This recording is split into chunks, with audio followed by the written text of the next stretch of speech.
The Pet Milk Program with Fibber, McGee, and Molly.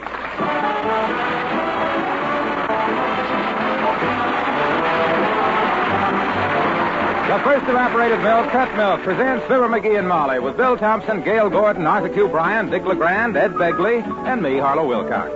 The show is written by Phil Leslie and Keith Fowler and directed by Max Hutto with music by the King's Men and Billy Mills Orchestra.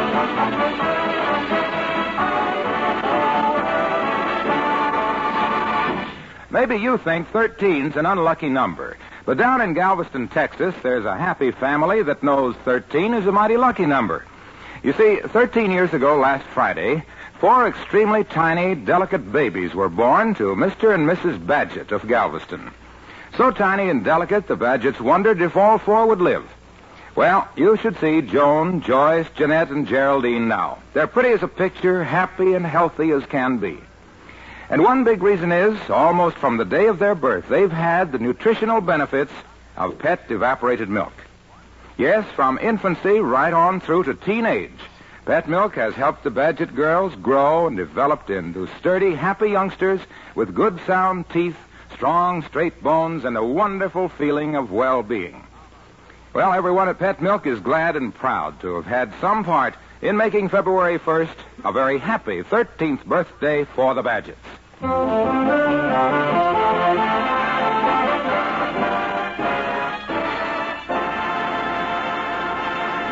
There's an old saying to the effect that he who dances must pay the piper. It fails to mention that he who sits at home and can't dance anyhow must pay the butcher, the baker, and the Wistful Vista Gas Company. That's what's happening right now at the home of Fibber, McGee, and Molly.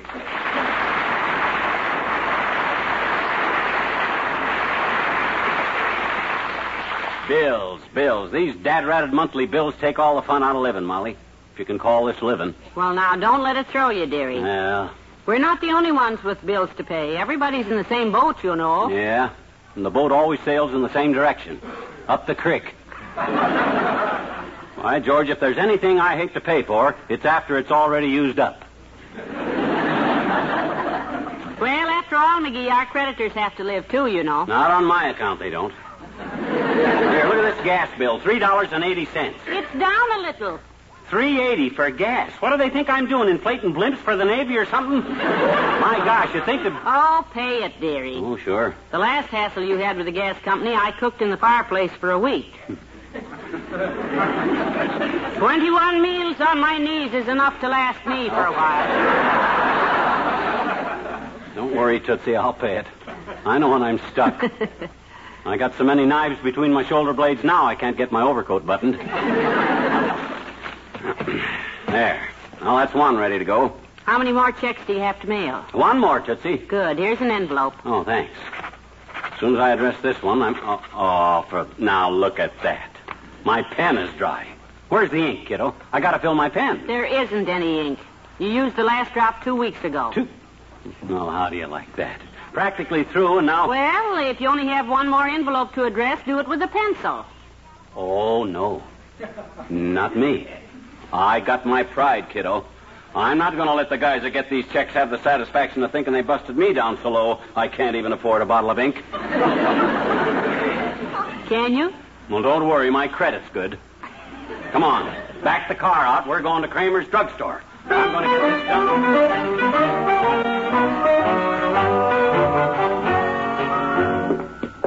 Now, let's not waste any time shopping here, Molly.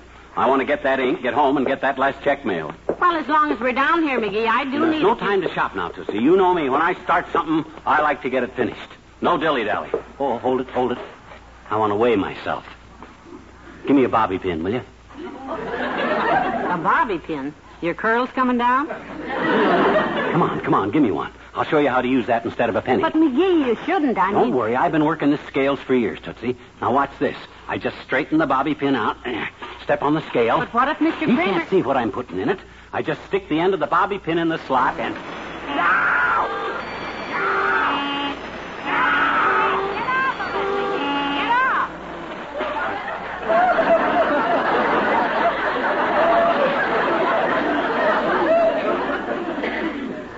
My gosh. A Of all the dirty, rotten tricks I ever like to scare the... Oh, hi, Kramer. Had the scale wired since you were last here, McGee. Doesn't work on bobby pins anymore. Try a penny sometime. Anytime I want to get weight, Kramer, I got a scale at home. We're here on business. Yes, we want a bottle of ink, Mr. Kramer. Well, you're in luck today. We're having a penny sale on ink. 1 bottle for 25 cents, 2 for 26. We'll take 2, Mr. Kramer. Here you are. Hey, the ink looks kind of gummy in one of these bottles, Kramer. The 2-bit one. Let's just put that one back, and I'll just take the penny bottle.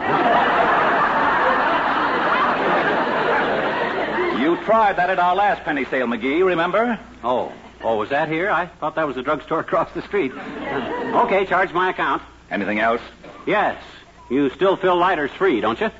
Well, all right. Here's mine. It's been dry for a week. I've been trying to get down here, but I've been so... Hey there, kids. Hi, daughter. Hi, Johnny. Well, hello, Mr. Oldtimer. Hi, old-timer. What are you doing down here? Oh, a little shopping, Johnny. Yeah? Come in to buy some vitamin pills for Papa. Oh, what kind do you get for him? Don't matter, daughter, as long as they're big and round. Papa don't take 'em. He shoots marbles with 'em. My goodness, at his age, he still plays marbles, huh? Best shot in town with a cloudy alley. Use pitch horseshoes, too. But he keep it tough. Too strenuous for him, hey? Nope. Papa likes to keep up with the times, Johnny. Yeah? Figured the automobile had replaced the horse, so now he pitches auto tires. What does he use for a stake? Lamppost, Johnny. Oh, lamppost. There's one in our corner, and when Papa makes a ringer, the whole neighborhood goes dark.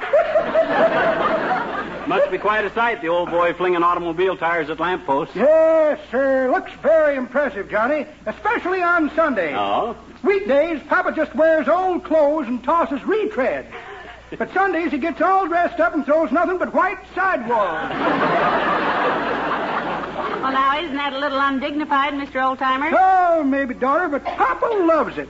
Made him some money, too, in a roundabout way. How? Well, it's kind of hard to find tires for pitching, Johnny, so Papa took an ad in the paper. Oh? Says, see me first if you want to get rid of that old spare tire. And what happened? 15 fat ladies showed up, and Papa opened up a gym class.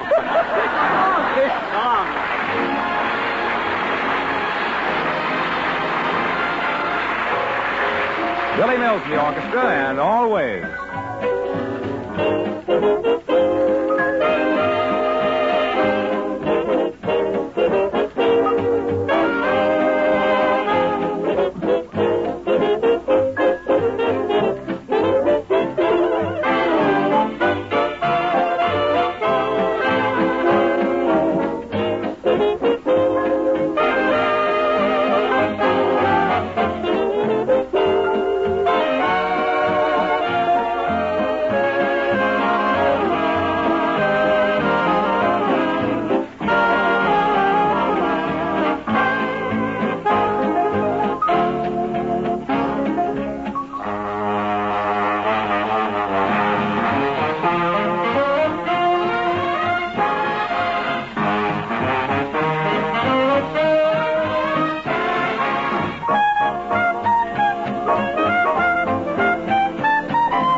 Well, kiddo, back to work. When I start something, I finish it. Hand me an envelope, and I'll get this last check ready to mail. There's an envelope in the desk drawer there. Wait, hold it. First, I got to fill my fountain pen. Careful now. Don't get ink on your fingers. No, don't worry about me, Tootsie. Anytime I can't fill a pen without getting ink, hand me a towel. Use the blotter there. It's all over my fingers. That's what happens when you buy cheap ink from a guy like Kramer's drugstore. Come in. Well, Well, hello, Mrs. Hi, McGee. Hello, Ole. Come in. Oh, hi, Ole. How's it going, boy? Well, not so good, McGee. No? I got circles under my eyes all the way down to my whiskers. What caused that? Well, I ain't feel so hot at the Elks Club this morning, so I go home and stretch out on the sofa to take a little nap. Oh, did you have a good rest? Oh, fine, until my missus tiptoes in to see if I'm asleep. She leans over me in the dark, her elbow hits the goldfish bowl, and I'm better than the old mill stream and fuller of fish. And just for that, I wake up. My gosh, no wonder. She dry you off? Oh, sure, and removes the goldfish. Oh? Including one little fella who was swimming up my necktie to spawn. Then I go back to sleep, but I guess I smell like fish because our cat comes in next and yumps on my chest. I wake up looking the puss right in the puss.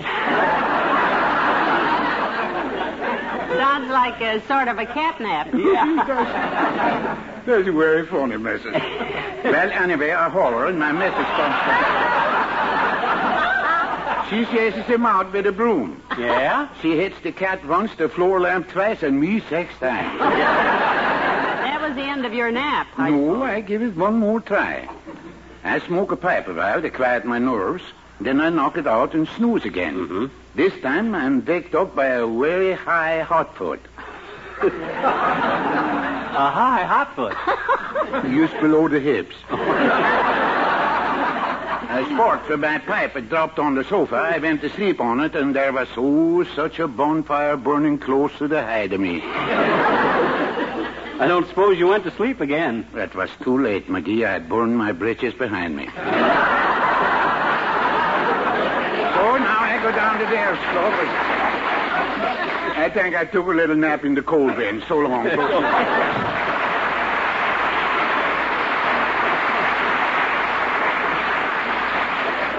Poor Ole. I hope they have soft coal down there. Now, doggone it, if I can concentrate for a minute, I'll get this envelope addressed. Let's see. Oh, Dad, dread that. Now what? Ah, that cheap ink of Kramer's. Leaked all over the envelope. Oh, dear. Give me another one. That's the last envelope in the house. What? Oh, if this isn't the most exasperating. By George, this thing ain't gonna lick me. Back the car out, Molly. Back to Kramer's drugstore. Oh, my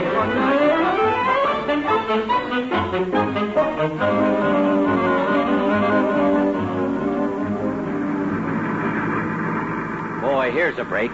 Room to park right in front of the drugstore, Molly. Good. Ease the car in there. Yeah. Hey, mister, watch out. Missed him, thank goodness. Yeah, my gosh, he stepped off the curb right in front of us. Maybe he's been figuring his income tax and done that on purpose. You better watch where you're going there, Bud. You almost... Oh, hey, it's you, Junior. Hi, pal. Hello, Molly. Well, hello, Hilo. Oh, thanks for the fast stop. Didn't you see us coming, Mr. Wilcox? I'm afraid not, Molly. I'm in a kind of a daze, kids. Look, you know that big quiz show on WVIS? The one with all the loot? Yes, why? Yeah. Well, I was over there this afternoon. Yeah. They called me up on the stage, and I won the jackpot prize. Oh, that's wonderful, Mr. Wilcox. Yeah, boy, you must have won enough stuff to fill a whole... You should have seen the stuff they had on that stage, pal. Yeah. First prize was 3 mink coats, Boy. 6 convertibles, a yacht, and I don't know what all. Heavenly days, isn't that wonderful? Yeah. What are you going to do with all of it, Mr. Wilcox? My mink size is 14. If you can't know. Molly, I didn't take any of that junk. I like yellow convertibles if you got... Yeah? You didn't take it? No. You see, as first prize winner, I had a choice, pal. So I took the other prize. Other? Great big, beautiful cherry cream pie. Made with pet evaporated milk. I was wondering when we were going to hear the first little trickle. Ah, what a fabulous prize. That delicious, smooth custard made so rich and creamy with pet evaporated milk. Oh, yes. Ah, yeah. It's pet that makes that difference. Pet milk that gives it that delightful, creamy smoothness that tops everything taste. I know it's wonderful, Mr. Wilcox, but, well, 6 convertibles and a yacht and 3 mink coats after all. Well, Molly, look, let's be practical. I've got a car, yachts make me seasick, and, well, I look awful in mink. But a cherry cream pie made with pet milk, I'm no fool. That's one man's opinion. Picture me tearing into that beautiful meringue topping. Ah, boy, I'd like to have saw that. Slicing through that creamy filling, tasting that fabulous pet milk richness. Boy, I'm killing me. You're killing me, too, Junior. Hey, let me sit down here beside your car and dream about it some more. What a pie. What a flavor. What a thrill. What a knucklehead. Well, come on, Molly. Let's get in the drugstore. Oh, hi, Kramer. We're back. McGee, I told you before there'd be no refund on that bottle of ink. It's not my policy to We've take back come to buy some envelopes, Mr. Kramer. Oh, I beg your pardon. And I don't care about the weave or the gloss or the finish. I just want plain envelopes. Manila? I don't care about the flavor either. All I want is just some plain... White envelopes, Mr. Kramer, regular size. How about these? 15 cents a package. How much for one? One? One envelope? Well, that's all I need. I'm just mailing... Oh, live it up, dearie. Buy the whole package. He will if he wants any. Okay. Put them on my bill. And hey, Kramer. Yes? Fill my lighter, will you? I already filled your lighter. Yeah, but that was my pocket lighter. This one's off our coffee table. Snap it up, will you, Kramer? Because I got to get back to work. All right. That's it. You had to have a drugstore, Kramer. Why didn't you stay in the veterinary business like you started to? If you're going to deal with a jackass anyhow, you might as well do so.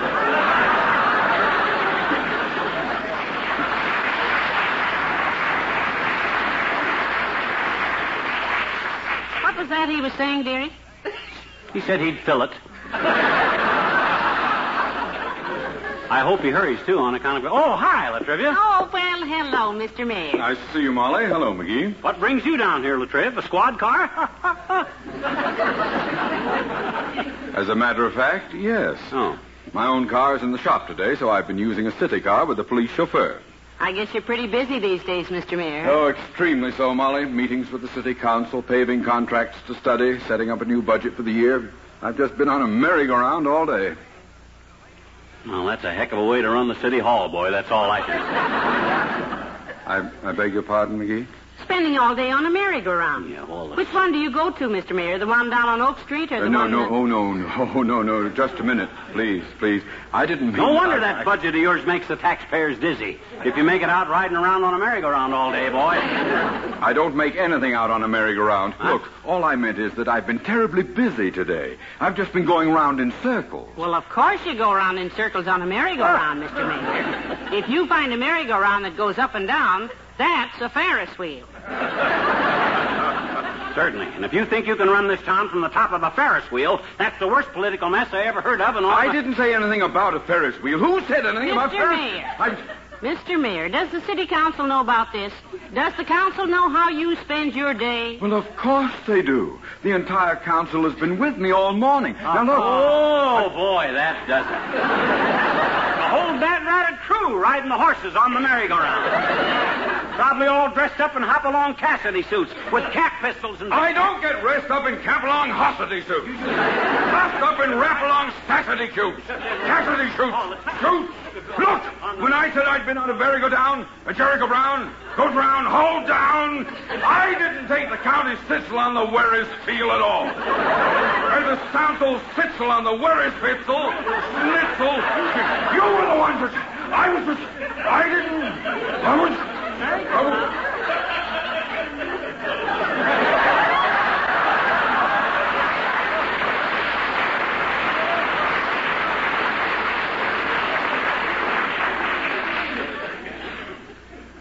McGee?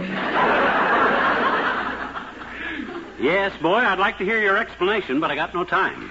I got to get home and mail out a bill. Our car's right out in front here. Oh, is that your car out there? The one with Wilcox sitting right beside it? Yep.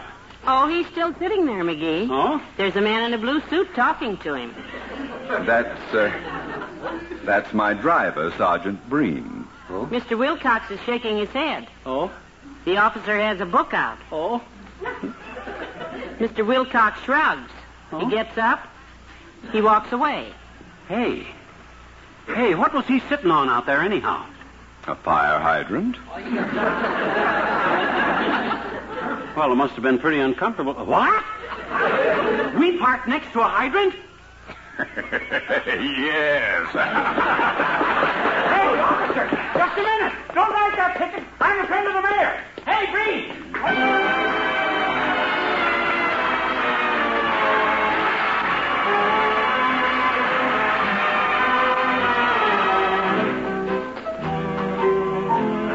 The King's Men and Marshmallow Moon. There's a marshmallow moon in a velvet sky tonight, and she'll be there waiting in the moon's mellow light. There's a time coming soon when her arms will hold me tight, and I'll count the moments till we share this delight. Now I know she must be watching this same old moon above. I wish that she could join me on this night so bright for all. Oh, there's a marshmallow moon in the sky tonight, and soon we'll be together in the moon's mellow light. There's a marshmallow moon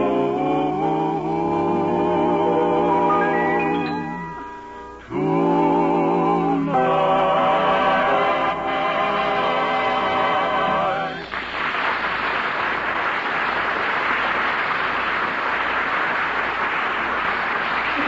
And frankly, sweetheart, I'm just happy to get home and sit down for a minute. What does the citation say again? It says violation of Ord 4927, which translated means be at the police court tomorrow morning with $10 in my hand. Oh, dear. Well, sit down, relax. You can start mailing that envelope again tomorrow. Relax my clavicle. This thing has got my backup, kiddo. I'm going to address this letter and get this check mailed if it's the last thing I ever do. Well, now you can do it, sweetheart. I know you can. Mother has confidence in you. Well, thank you. Give me an envelope. Here.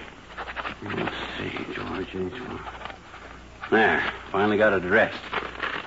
There, at last. Give me a stamp, quick, while I'm hot. Stamp right there in the little box. Oh, I used all the stamps in that box. Don't tell me we're all out. Back the car out. Oh.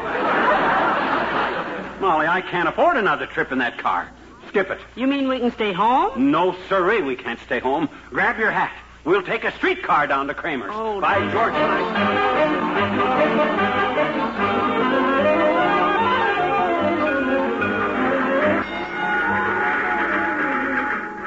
Well, at least we don't have to worry where we park this car, dearie. No, personally, I'd park this thing in the middle of Dugan's Lake. Of all the clanking, flat-wheeled rides. Call for the reasoning next. Call for reasoning at Dorset Brussels tram. Anyone out for Dorset Brussels tram? What did he say? That's Oak Street.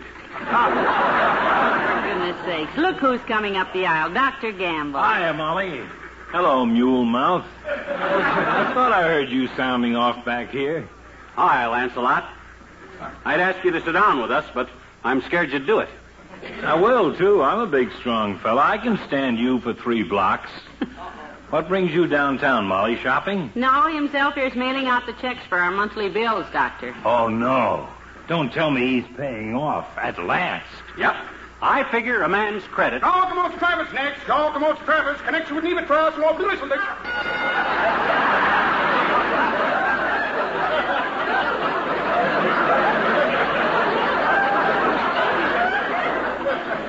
I figure a man's credit is his greatest asset, Doctor.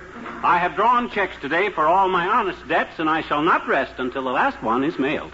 Well, this is exciting. I'll rush right back to the office and wait for the mailman, and thank you, Honest John. I didn't make a check out for you, Fatso, so just relax. What?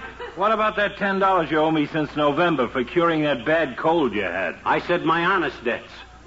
I ain't going to pay that one, boy. Oh, blackmail, huh? Call it what you will. If I don't cancel it, you'll tell all the citizens of Wistful Vista that I saved your life, and they'll run me out of town.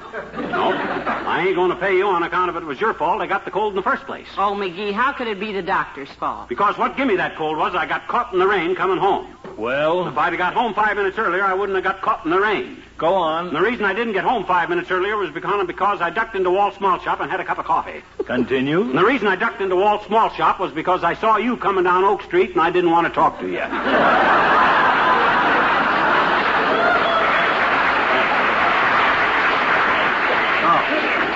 My cold was your fault, and I ain't going to pay it. I see. Well, I'd better get off this car before you expect free treatment for the knot on your head, too. I haven't got a knot on my head. You will have if I stay. Pardon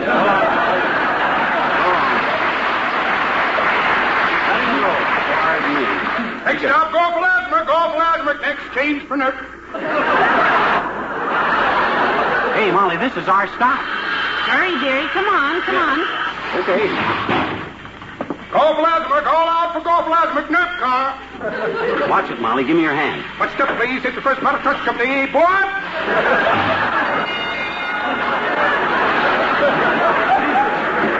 My goodness, I'll be so glad to see you get that letter stamped and mailed and get it away. Yes, sir. I'm closing in on it, Tootsie. Well, hi, Kramer. It's me again. I'm out of liar fluid.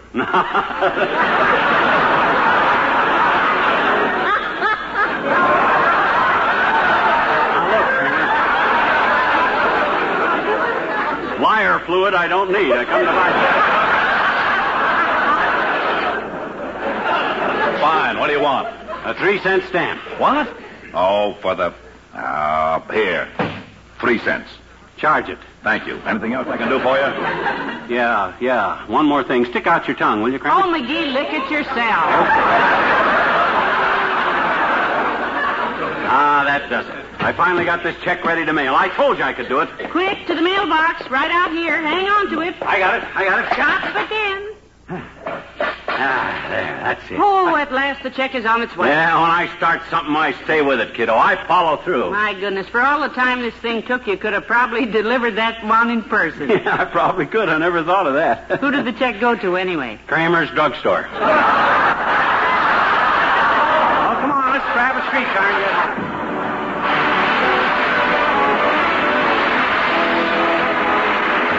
Fibber and Molly return in a moment. You know, it seems to me that mothers get smarter and smarter all the time. For instance, in the old days, when it came time to wean the baby, some mothers would switch to ordinary bottled milk. They had a time of it, too, because the baby was used to pet evaporated milk. And he had some pretty definite ways of telling Mom that he didn't like any change in diet. Well, these days, mothers don't have that trouble at weaning time. They just keep baby on pet milk, and everything's rosy. Baby likes pet milk in the bottle, he likes it in the glass. And even more important, the very same protective substances in pet evaporated milk that help babies build sound teeth, strong, straight bones, and make sturdy, steady growth helps youngsters through all their growing years. Yes, it's getting so in happy homes throughout the country. Youngsters have safe, easy-to-digest pet milk from the time they're born till they have pet milk babies of their own. Which is probably one reason why there are more happy, healthy youngsters today than ever before.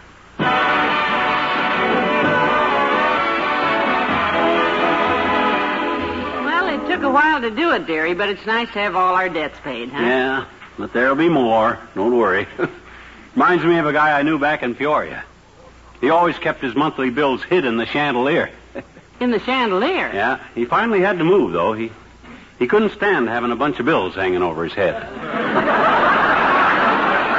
Don't you get it, Molly? A bunch of bills. Ain't funny, McGee. Huh. Well, I can't keep up this pace all night. Good night. Good night, all.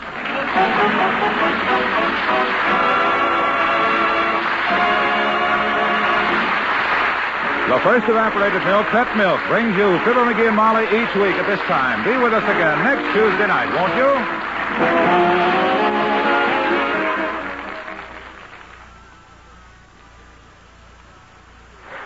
Every Saturday morning on the Pet Milk program, Mary Lee Taylor brings you the story of the week about modern marriage. The story next Saturday morning concerns one of those well-known triangles, 2 men and a woman. And the woman is young wife Sally Carter. Don't miss this dramatic story of the week. On the same show, you'll hear Mary Lee Taylor's Pet Milk recipe of the week for Valentine cookies. Delicious, easy to make, low in cost.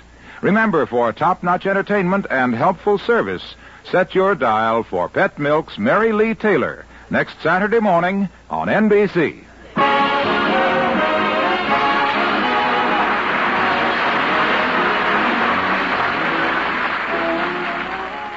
Now, Eddie Cantor on NBC.